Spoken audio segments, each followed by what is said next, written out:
ये आकाशवाणी है। अब आप देवेंद्र त्रिपाठी से समाचार सुनिए।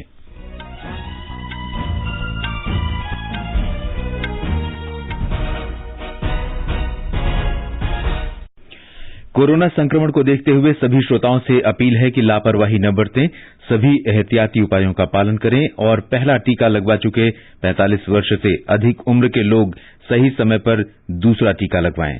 3 आसान उपायों का पालन करें और सुरक्षित रहें। मास्क लगाएं, 2 गज की सुरक्षित दूरी बनाए रखें, बार-बार हाथ धोएं और साफ सफाई रखें। और अब समाचार। चक्रवाती तूफान ताउते ने भीषण चक्रवाती तूफान का रूप ले लिया है और ये आज रात गुजरात के तटों पर पहुंच गया है। मौसम विभाग के अनुसार इसके उत्तर पश्चिमी दिशा में बढ़ने की संभावना है। ये चक्रवात 155 से 165 किलोमीटर प्रति घंटे की रफ्तार के साथ गुजरात के तटों पर पहुंचा। इसकी रफ्तार बढ़कर 185 किलोमीटर प्रति घंटा भी हो सकती है।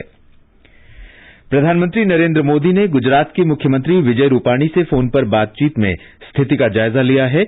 आधिकारिक सूत्रों के अनुसार मुख्यमंत्री विजय रूपाणी ने प्रधानमंत्री को चक्रवात के प्रभाव को कम करने के लिए राज्य की तैयारियों के बारे में जानकारी दी। प्रधानमंत्री मोदी ने तूफान से निपटने में केंद्र की तरफ से गुजरात को हर संभव मदद की पेशकश की। इस बीच केंद्र ने आवश्यकता पड़ने पर वायुसेना, नौसेना और थल सेना को मदद करने को कहा है। ब्यौरा हमारे संवाददाता से।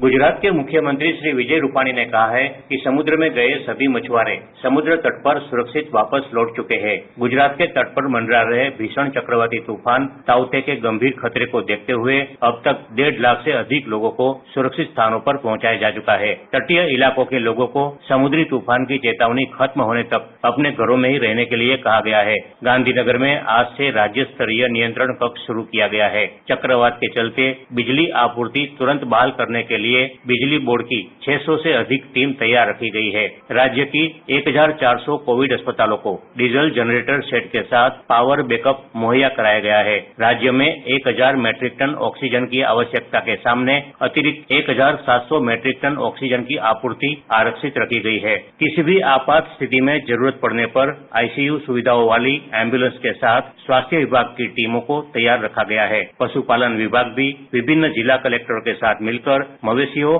और पशुओं को सुरक्षित स्थानों पर पहुंचाने के लिए प्रयास कर रहे हैं। योगेश पंड्या, आकाशवाणी समाचार, अहमदाबाद। भीषण चक्रवाती तूफान ताउते के कारण महाराष्ट्र के कोंकण, सिंधुदुर्ग और रायगढ़ क्षेत्र में अत्यधिक बारिश और तेज हवाओं से नुकसान पहुंचा है। कम से कम 6 लोगों के मारे जाने की खबर है और 13 लोग घायल हो गए हैं। घायलों में मुंबई में कम से कम 4 लोग शामिल हैं। शहर के 3 लोगों के लापता होने की भी खबर है। रायगढ़ और सिंधुदुर्ग जिलों के अलावा मुंबई महानगर क्षेत्र में तेज हवाओं के साथ भारी बारिश का सिलसिला जारी रहा। मुंबई में हवाई अड्डे से उड़ानों का संचालन रात 9 बजे तक बंद कर दिया गया था। लोकल ट्रेन सेवाओं पर भी असर पड़ा है। हमारी संवाददाता ने बताया है कि दादर, सायन, कुर्ला, अंधेरी और मलाड में कुछ स्थानों पर जलभराव की खबरें हैं। बांद्रा, वर्ली सी लिंक के साथ अंधेरी और मलाड सबवे भी दिन भर बंद रहे। उधर राजस्थान सरकार ने चक्रवाती तूफान के संभावित प्रभाव को देखते हुए समूचे राज्य में अलर्ट जारी किया है। मुख्यमंत्री अशोक गहलोत ने लोगों से सतर्क रहने को कहा है। तूफान से प्रभावित होने की संभावना वाले क्षेत्रों में आपदा प्रबंधन दलों को तैनात किया गया है। ब्यौरा हमारे संवाददाता से।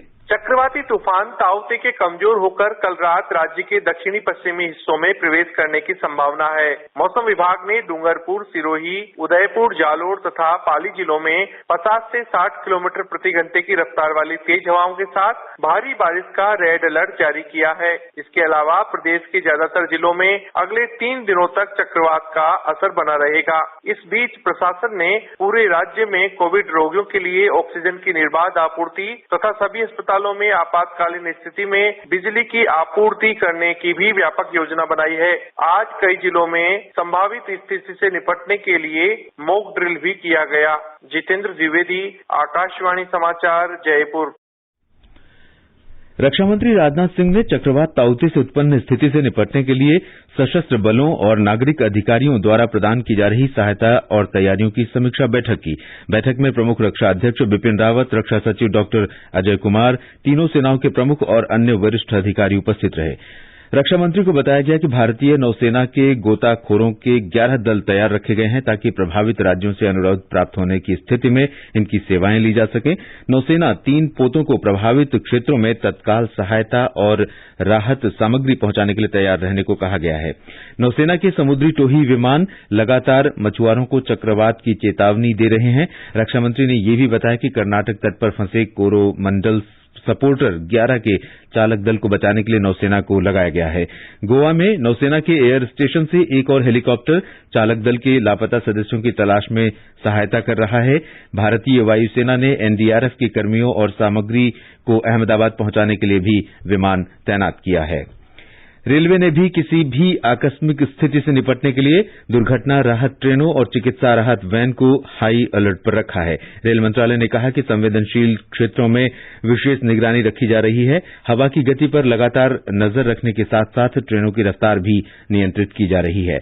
बदलते मौसम की स्थिति को ध्यान में रखते हुए कुछ यात्री ट्रेनों को अस्थायी रूप से रद्द भी किया गया है। ये समाचार आकाशवाणी से प्रसारित किए जा रहे हैं। कोविड-19 से बचाव और सुरक्षित रहने के 3 उपाय। मास्क लगाएं, 2 गज दूरी है जरूरी, सुरक्षित दूरी रखें, हाथ और मुंह साफ रखें।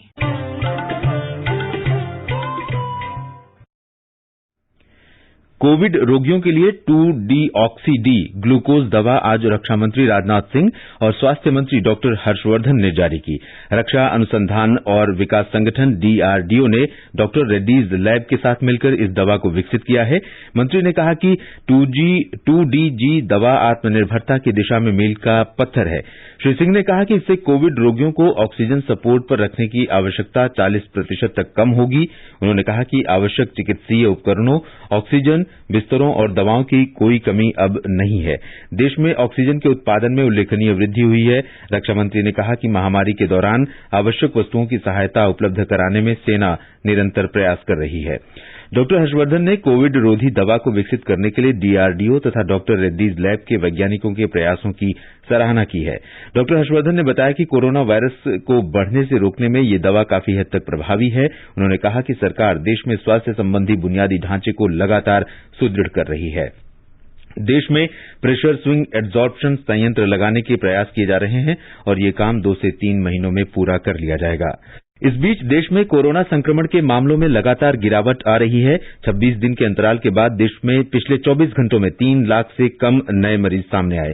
स्वास्थ्य मंत्री डॉक्टर हर्षवर्धन ने आज 26 मंत्रियों के समूह की बैठक में बताया कि इस समय 35,16,000 से अधिक मरीजों का उपचार चल रहा है। पिछले 24 घंटों के दौरान 2,81,386 नए रोगियों की पुष्टि हुई। इसके साथ ही स्वस्थ होने की दर 84.81% हो गई है।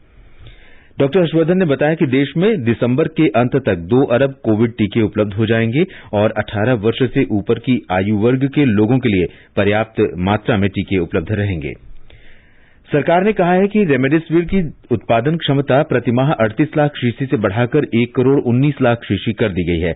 रसायन और उर्वरक मंत्रालय ने बताया है कि औषधि विभाग ने कोविड की दवाओं की उपलब्धता, उत्पादन और आपूर्ति की निगरानी पिछले महीने तेज कर दी थी। रेमडेसिविर के लाइसेंस प्राप्त सभी 7 स्वदेशी विनिर्माताओं को इसका उत्पादन तेजी से बढ़ाने को कहा गया है। सरकार और निर्माता कंपनियों के संयुक्त प्रयासों से इसका उत्पादन पहले ही अधिक बढ़ा दिया गया है। पिछले महीने की 11 तारीख से रेमडेसिविर के निर्यात पर भी रोक लगा दी गई है। ब्रिटेन में सभी रेस्तरां, बार, होटल, थिएटर और म्यूजियम जल्द ही फिर से खुलेंगे। ब्रिटेन के प्रधानमंत्री ने कहा है कि अब देश लॉकडाउन से बाहर निकलकर एक नए पड़ाव की ओर बढ़ रहा है। इस बीच भारत में कोविड टीकाकरण के बाद रक्तस्राव और रक्त के थक्के जमने के मामले बहुत कम हैं और ये देश में इन स्थितियों के निदान की अपेक्षित संख्या के अनुरूप हैं। राष्ट्रीय AEFI यानी प्रतिरक्षण के बाद प्रतिकूलता समिति ने स्वास्थ्य मंत्रालय को सौंपी रिपोर्ट में ये बात कही है। कुछ देशों में टीकाकरण के बाद एम्बोलिक और थ्रोम्बोटिक घटनाओं पर अलर्ट जारी किए गए हैं। ऐसा विशेष रूप से एस्ट्राजेनेका ऑक्सफोर्ड वैक्सीन के मामले में किया गया है। भारत में इसे कोविशील्ड के नाम से जाना जाता है।